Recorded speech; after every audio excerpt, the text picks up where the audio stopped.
Assalamualaikum warahmatullahi wabarakatuh. Waalaikumsalam warahmatullahi wabarakatuh. Sahabat sehat sekalian, jumpa kembali dengan channel khusus kesehatan Ngobrol Sehat bersama Profesor Delvi Trimunir. Sahabat sehat sekalian, kebetulan pada hari ini 3 Desember adalah merupakan Hari Disabilitas Dunia. Nah, kita di THT tentu sangat berhubungan dengan salah satu disabilitasnya yaitu pendengaran. Nah, kita tahu bahwa pendengaran ini sangat penting untuk kelangsungan hidup manusia. Tetapi ada di antara anak-anak kita, bayi-bayi kita yang memang terlahir dengan gangguan pendengaran. Apakah itu karena proses genetik atau karena selama kehamilan ada terjadi infeksi sehingga merusak saraf pendengarannya dan lahir tentu sudah terganggu pendengarannya, mulai dari tidak mendengar sama sekali atau memang ada gangguan beberapa persen. Oleh sebab itu, sangat beralasan kita membicarakan mengenai tuli bisu pada anak yang baru lahir pada hari ini. Alhamdulillah bersama kita sudah hadir pakarnya, sejawat saya, profesor juga ya dari THT juga, tapi beliau ini mendalami bidang neurologi. Assalamualaikum Prof. Nilo. Waalaikumsalam warahmatullahi wabarakatuh. Prof. Del, terima kasih Alhamdulillah. undangannya. Iya, sehat-sehat Sehat ya Prof ya. selalu. Alhamdulillah. Amin. Ya Rabbil Alamin. Alhamdulillah. Ya, Sama-sama, Prof. ya Prof ini kan memang Hari Disabilitas Dunia ya. Jadi kita akan membicarakan sedikit mengenai tuli bisu. Banyak masyarakat kita tidak mengerti kenapa orang jadi bisu. Ya, ya. Bisu itu karena tidak bisa bicara, bukan karena pita suaranya yang rusak, tetapi karena memang dari lahir tidak pernah mendengar, sehingga dia tidak bisa meniru apa yang diucapkan atau yang didengar oleh orang-orang di sekitarnya. Prof. Nilo, ini kira-kira anak-anak tuli bisu kita ini secara presentasi lah di tingkat Indonesia atau di dunia, itu berapa banyak Prof. Nilo? Silakan Prof. Ya, baik. Kita mungkin pagi ini bisa mengupas tentang gangguan pendengaran atau ketulian sejak lahir. Atau kita biasa menyebutnya sebagai tuli kongenital. Tuli kongenital itu bayi terlahir dalam keadaan mengalami gangguan pendengaran atau ketulian. Nah, di sini kita pisahkan antara ketulian dengan gangguan pendengaran, Prodel. Ketulian itu adalah derajat yang paling berat atau sangat berat dari tingkatan gangguan pendengaran. Jadi mulai ringan, sedang, berat, sangat berat. Kapan disebut sangat berat? Atau yang disebut sebagai tuli, yaitu kalau diteriaki di samping telinga sekeras apapun, maka bayi tersebut masih belum merespon, atau anak atau individu ya, kalau dipanggil dengan sekeras mungkin itu diteriakin di samping telinga masih belum merespon. Itu yang disebut sebagai tuli. Nah, untuk yang khususnya bayi atau yang terlahir langsung ya dengan ketulian ini biasanya terjadi pada saat prosesnya itu sejak dalam kandungan. Jadi di kandungan selama ibu hamil itu mengalami gangguan di mana mungkin terjadi suatu proses antara lain infeksi atau juga mungkin genetik, proses genetik. Sehingga bayi tersebut terlahir dalam keadaan tuli. Untuk kejadiannya yang bayi normal pun dikatakan mengalami resiko untuk mengalami gangguan pendengaran atau ketulian ini sekitar 1/1000 bayi baru lahir. Jadi kita tinggal mengalihkan saja, menghitung angka kelahiran di Indonesia ini berapa. Di situ maka kita bisa tahu kejadiannya, kemungkinan tuli kongenital itu di daerah kita adalah dengan mengalihkan angka 1/1000 tadi kelahiran, angka kelahiran bayi. Nah, eh, angka ini akan meningkat dengan adanya faktor risiko pada bayi tersebut. Antara lain, risiko pada saat dalam kandungan, kemudian pada saat kelahiran, ataupun pada saat setelah lahir. Contohnya kalau pada saat hamil di dalam kandungan tadi ya, mungkin ada kejadian tertentu sehingga ibu tersebut mengalami infeksi antara lain Hmm. virus Toxoplasma, rubella, CMV, herpes, dan yang lainnya. Atau mungkin juga konsumsi obat-obatan yang bisa mengganggu persalinannya atau mungkin ada kasus yang unwanted child itu ya, yang tidak menginginkan atau tidak siap dengan kehadiran atau kelahiran bayinya. Dan juga mungkin ada faktor yang lain, misalnya faktor keturunan yang tidak kelihatannya tidak ada masalah, tapi faktor tersebut di bawah oleh bayi tersebut. Kemudian setelah eh, persalinan, ya pada saat persalinan itu bila bayi lahir dalam keadaan eh, sulit ya, waktu sulit misalnya ada kesulitan persalinan, kemudian ada infeksi, kemudian lahir tidak langsung menangis, biru, Hmm. kemudian kuning ya, biasanya kan beberapa hari itu kuning, tapi ini sampai berapa lama mengalami hiperbilirubin ya. Nah, itu adalah salah satunya faktor risiko. Kemudian ada yang namanya sindrom, yaitu gejala-gejala yang lain yang mengikuti. Misalnya ada gangguan pada ini ya, wajahnya atau kepalanya atau kupingnya yang tidak terbentuk mikrotia, ya, itu namanya sindrom. Yang sering adalah Down syndrome. Down syndrome itu adalah trisomi 21. Kemudian setelah beberapa lama bisa terjadi infeksi juga, misalnya meningitis kejang-kejang. Nah, Hmm. ini yang perlu diwaspadai. Dan sepintas demikian antara lain penyebab, angka kejadian, kemudian apa yang harus kita lakukan, gitu ya, Prof. Del. Oh ya, jadi kenapa terjadinya dan setelah lahir bayi kan memang hanya pandai menangis sih gitu ya. Eh, dari mana lah kita tahu bahwa ini agak gangguan pendengaran apa tidak? Karena tentu penanggulangannya makin cepat makin bagus ya. Bagaimana kita tahu, Prof, bahwa ini gangguan Ya, pendengaran? Keluarga sendiri ya, terutama ya. Silakan, Prof. ya. Ya, jadi ada faktor-faktor tadi eh, yang ada partus atau persalinan yang tidak normal ya. Hmm. Kemudian bayi tidak langsung menangis, itu kita juga waspada ya. Hmm. Tidak langsung menangis, kemungkinan mengalami kekurangan oksigen sehingga perlu Hmm. untuk bantuan oksigen beberapa lama, akhirnya Ya, masuk di NICU ya untuk perawatan intensif pada bayi tersebut. ya, Sehingga di situ faktor-faktor yang lainnya itu akan bisa menambah risiko. Dikatakan ya, kalau ada satu faktor risiko itu bisa naik ya, kalau dengan tiga faktor risiko bisa sampai 5 sampai 10 kali lipatnya. ya. Makin Baik, tinggi Prof. faktor risikonya, Ya, maka akan makin meningkat. Nah, itu yang perlu diwaspadai. Gitu. ya, baik, Prof. Kalau memang sudah curiga lah gitu ya. Kadang-kadang kan lebih banyak bayi-bayi kita ini lahir di pedesaan gitu ya. Apalah kira-kira ya keluarga atau bidan desa lah ini terutama yang bisa melakukan. Wah, ini Ya, kemungkinan ini memang ada gangguan. ya, Silakan, Prof. ya. Jadi bayi lahir biasanya setelah itu mulai ada perkembangan yang bisa kita amati, Prof. Ya. Jadi perkembangan itu antara lain perkembangan pendengaran dulu, kemudian perkembangan bicaranya dia. Nah, untuk merespon terhadap suara ini pada bayi baru lahir, biasanya dia kaget atau ada responnya terhadap suara yang keras, yang cukup keras. Kalau suara halus gitu ya kayak mainan pelan-pelan ya, mungkin dia tidak merespon karena masih perlu ada rangsangan yang lebih kuat. Maka misalnya diberikan suara yang cukup keras, antara lain trompet misalnya gitu, Prof. Nah, di sini bayi Hmm. biasanya merespon dengan refleks. Misalnya refleks murung, dia seperti terkaget.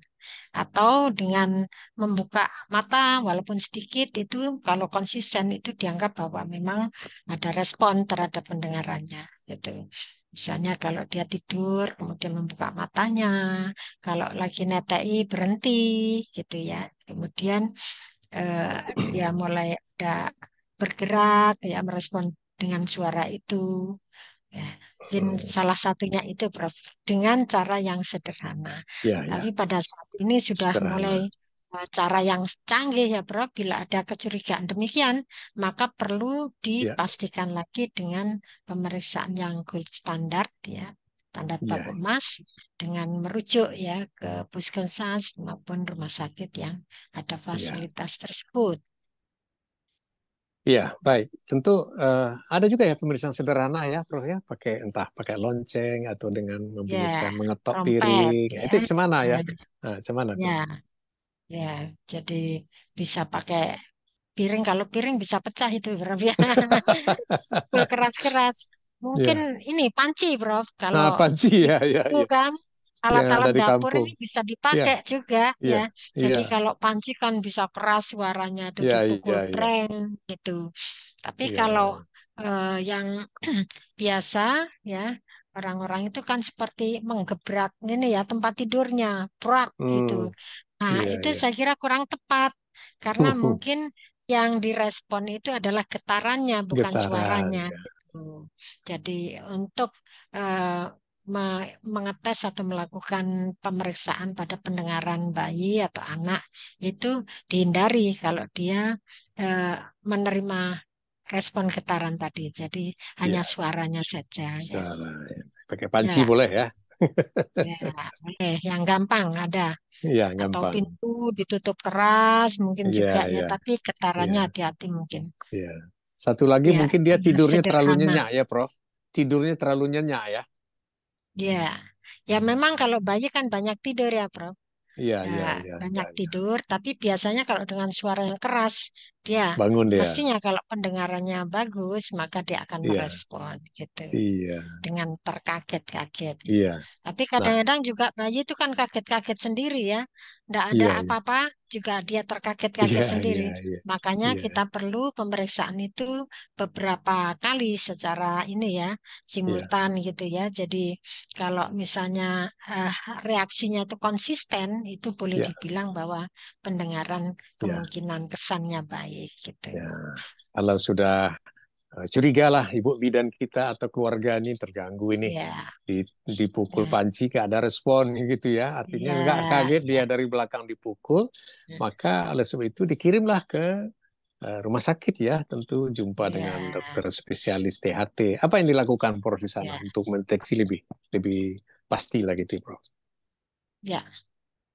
Jadi tentunya memastikan untuk masalah pendengaran tadi kita menggunakan alat yang namanya UAI ya. Itu Hmm. acoustic emission dengan memasang alat yang namanya probe ke liang telinga. Kemudian dari alat tersebut bisa merekam ya reaksi dari fungsi dari rumah siput atau telinga bagian dalamnya itu Hmm. ya Hmm. sampai ke saraf pendengaran itu bisa direkam kemudian ditangkap di layar monitor dan hasilnya Hmm. adalah lulus atau tidak lulus. Jadi bisa Ya, menggunakan UAE, bisa menggunakan ya, AABR. Ini sekarang kan sangat canggih ya teknologi. Usia ya, 2 hari itu sudah bisa dites, ya, gitu, ya, memastikan untuk fungsi pendengarannya. ya. Ya, Terutama saraf memang saraf kita, pendengaran ya, Prof. ya betul. Ya, Jadi kita seperti berkejaran dengan waktu, Prof. ya, Ya. Kalau ya, untuk mengatasi anak bayi atau yang lahir tuli, karena kan ini ada masa periode sensitif, periode kritisnya, ya, golden periods-nya, dan itu ya, singkat. Kita tidak bisa menunggu berlama-lama gitu. Karena ya, kita tahu perkembangan fungsi pendengaran demikian pesatnya pada bayi baru lahir. Ya, jadi usia ini ya 3 6 bulan puncaknya mengalami puncak pada perkembangan pendengarannya, fungsi pendengaran. Kemudian setelah itu diikuti perkembangan bicara dan bahasanya sampai usia 8-9 tahun itu mengalami puncak. Nah, kalau itu stimulasi suaranya tidak masuk atau tidak bisa ditangkap, maka dia akan mengalami penurunan terus gitu. Jadi kita harus berkejaran dengan waktu. Kejar-kejar. Nah, kalau seandainya Ya, tidak lulus AOE, apa yang dilakukan lagi, Prof. Nilo? ya. Dalam masa 1 bulan ya setelah lahir itu kita memastikan bahwa bayi tersebut sudah dilakukan screening pendengaran, Prof. Kemudian kalau memang dia tidak lulus, maka perlu diulang lagi. Akhirnya tidak Hmm, lebih dari 3 bulan, maka harus dipastikan bahwa bayi tersebut misalnya ada gangguan pendengaran itu dipastikan derajatnya berapa, ya, kemudian jenisnya bagaimana, sehingga bayi tersebut diharapkan akan bisa diintervensi dengan tepat. Misalnya untuk pemasangan alat bantu dengar kan membutuhkan berapa ukurannya atau nilai ambang dengar dari bayi tersebut yang mengalami ketulian. Gitu. Jadi tidak lebih dari 6 bulan sudah dilakukan ya, intervensi sehingga nanti ya. perkembangan bicara bahasanya akan berkembang seperti anak yang normal lainnya, Ya, Prof. oke. Jadi tidak Ya, mengalami keterlambatan. Jadi kalau sebelumnya kalau tuli jadi bisu, nah di sini kalau sudah dilakukan deteksi intervensi dini, maka tidak mengalami lagi yang bisu tadi. Jadi ya, memang tuli tidak bisa disembuhkan ya, Prof ya, tapi ya. bisa diatasi untuk masalah pendengaran. Oke. Baik, setelah tidak lulus ya, sebelum 6 bulan tentu ada pemeriksaan lebih tajam lagi supaya lebih tahu lokasinya dan Iya, pemeriksaan BERA ya, ya. Prof ya. Ya, betul, Vera. Ya, nah, Jadi kalau yang tadi screening itu automated Vera. Jadi Vera yang otomatis. Hasilnya pas atau hmm, refer, lulus tidak lulus. ya, Tapi kalau nanti ya, pada usia 3 bulan tuh dipastikan nanti sampai tahu ambang dengarnya gitu. Dengan Vera ya, tadi. ya, Vera itu brainstem ya. evoked response audiometry. Ya, Oke. Baik, setelah 6 bulan, memang ternyata ada gangguan ya, berat misalnya ya dengan BERA ya. Nah, 6 bulan apa yang bisa dilakukan penanggulangannya, Prof? ya. Setelah 6 bulan, Jadi setelah 6 bulan ya tidak lebih dari 6 bulan kita harus lakukan intervensi. Jadi pada saat ya, intervensi itu pada saat 3 bulan tadi kan sudah tahu ya ya, diagnosisnya, dipastikan gangguan pendengaran. Kemudian hmm, setelah itu lanjut kita ada family planning atau counseling ya ada konsultasi hmm, dengan ya, multidisiplin, Prof. Ya, jadi ya, eh, nanti untuk perkembangan selanjutnya anak tersebut perlu untuk sekolahnya bagaimana, cara ya, berkomunikasinya bagaimana, kemudian kemampuan berbicara dan berbahasanya bagaimana. Nah, yang demikian ini adalah merupakan pilihan bagi keluarga. Untuk itu perlu dipertimbangkan masa-masa ya, sehingga ada berbagai aspek yang perlu dipertimbangkan. Misalnya bagaimana dari apa pendidikannya nanti. Jadi ada pihak sekolah yang juga perlu untuk dilakukan semacam diskusi ya dengan keluarga gitu. baik. Setelah diagnosa tegak, setelah 6 bulan tentu ada yang pilihan terapi ya, penanggulangan lah ya untuk itu. Ya, Bisa dengan pemasangan alat bantu dengar ya, Prof ya. ya pemasangan alat bantu Nah, dengar atau nah, operasi implan koklea. alat ya ada dua pilihan ya, pemasangan alat bantu dengar dan pemasangan dan operasi ya, ditanam di sana Ya, implan koklea implan ya. koklea. Jadi ada dua pilihan. Mungkin tak pertama dicoba dulu dengan alat bantu dengar, Prof ya. Ya, alat bantu Nah, dengar cuma ini. alat bantu dengar ini nggak tidak sembarangan alat bantu dengar ya. Kan banyak sekali dijual alat bantu dengar ya di mana-mana ada yang Ya, 500.000 ada sejuta ya. Nah, khusus untuk hmm, orang yang memang gangguan saraf pendengaran ini seperti ya, apa alat bantu dengar yang diperlukan, Prof? ya. alat bantu dengar tuh tentunya dipakai atau seperti kita memakai baju gitu ya, Prof, itu namanya fitting. Ya. Jadi Hmm. dipakai, dicobakan, yang paling nyaman, Hmm. paling enak itu yang dipakai. Itu untuk yang orang dewasa yang bisa memberikan respon ya.